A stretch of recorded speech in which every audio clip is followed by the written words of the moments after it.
सुप्रभात विद्यार्थियों, मैं Manju DV police public school Kurukshetra से आपकी संस्कृत विषय की अध्यापिका आज आप सबका संस्कृत की ऑनलाइन कक्षा में स्वागत करती हूँ।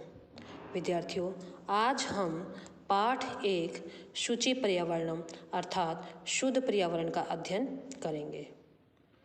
शुद्ध पर्यावरण, इसमें श्लोकों का संकलन किया है संस्कृत साहित्य के सुप्रसिद्ध आचार्य प्रोफेसर हरिदत्त शर्मा, जिसमें इसका रचित संग्रह किससे है? लसत लत्तिका से किया गया है।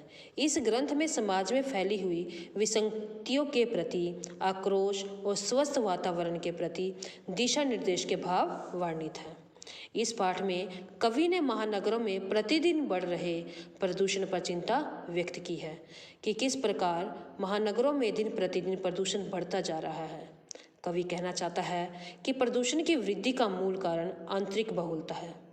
कल कारखाने तथा कार, मोटरसाइकिल आदि यातायात के साधनों से प्रदूषण बढ़ रहा है।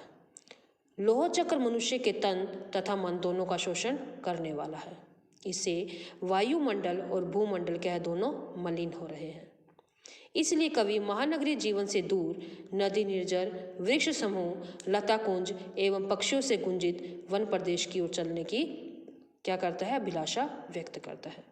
श्लोकों के माध्यम से हम देखेंगे कि कवि क्या कहना चाहता है, कवि के क्या भाव है। दुर्वहम अत्र जीवितम जातम प्रकृतिरेव शरणम शुचि पर्यावरणम महानगर मध्ये चलदनिशम कलाये स चक्रम मन शोष्यत तनु प्रेष्यत भ्रमति सदा वक्रम दुर्दान्ते दशनेर अमुना स्यान्नेव जन ग्रसनम शुचि पर्यावरणम।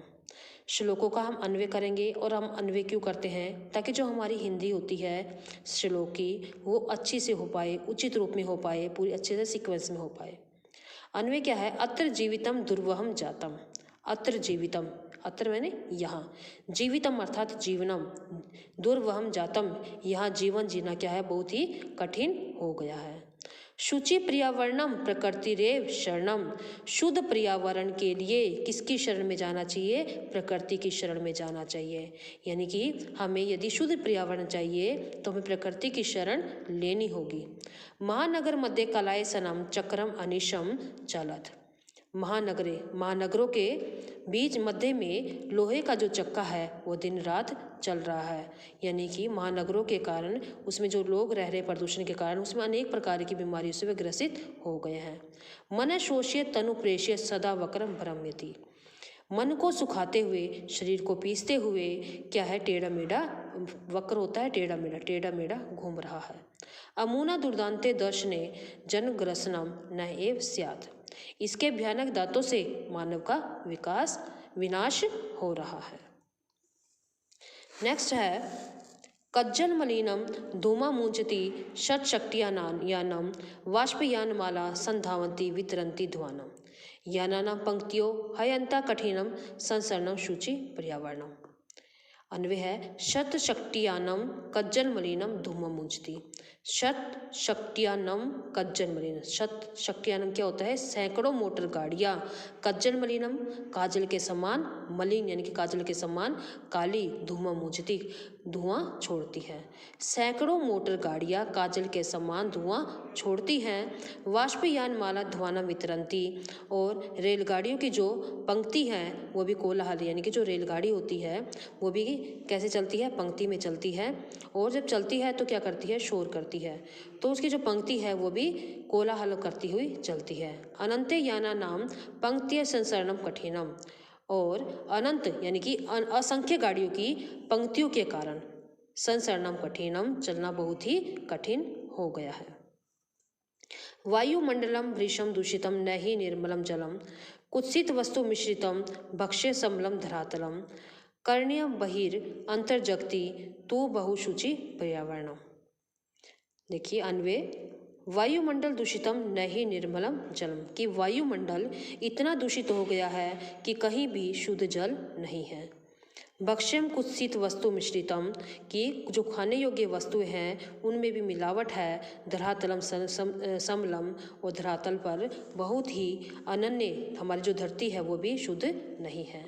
अंतर्जगति बहु शुद्धिकरणम तु ही बहि करणीयम, कि अंतर्जगती यानी कि आंतरिक जगत की शुद्धता के लिए कहाँ जाना होगा, तु बहि करणीयम, तो क्या करना होगा, बाहर जाना होगा। कहने का क्या अभिप्राय है, अगर शुद्धता चाहिए तो पर्यावरण की शरण में जाना होगा। फोर्थ है कश्चित् कालं नये माम अस्मान् नगरात् बहुदूरं प्रपश्यामि ग्रामान्ते निर्जननदीपये पूरम् एकान्ते कान्तारे क्षणमपि मे स्यात् संचरणं शुचि पर्यावरणम्। कश्चित् कालं माम अस्मान् नगरात् बहुदूरं नये, इसमें क्या कहा है कि कश्चित काले, कि कुछ समय के लिए, माम मुझे, अस्मान नगरात बहुदूरम नए, मुझे इस महानगर से दूर ले चलो। ग्रामांते पयपुरम निर्जन नदी प्रपश्यामि, गांव की सीमा पर जल से भरा हुआ तालाब, झरना और नदी, उनको मैं देखूंगा। शरणम अपि, कुछ समय के लिए, एकांते एकांत कांतारे में संचरणम स्यात्, की कुछ समय के लिए मुझे एकांत जंगल में अकेला क्या है, घूमना फिरना होना चाहिए। एकांत जंगल में अकेला घूमना फिरना है, जिससे कि हम प्रकृति की शरण में जा सकूं। आपको ये दोनों जो 4 हैं ये अपनी उत्तर पुस्तिका में लिखने हैं और याद करने हैं। धन्यवाद विद्यार्थियों।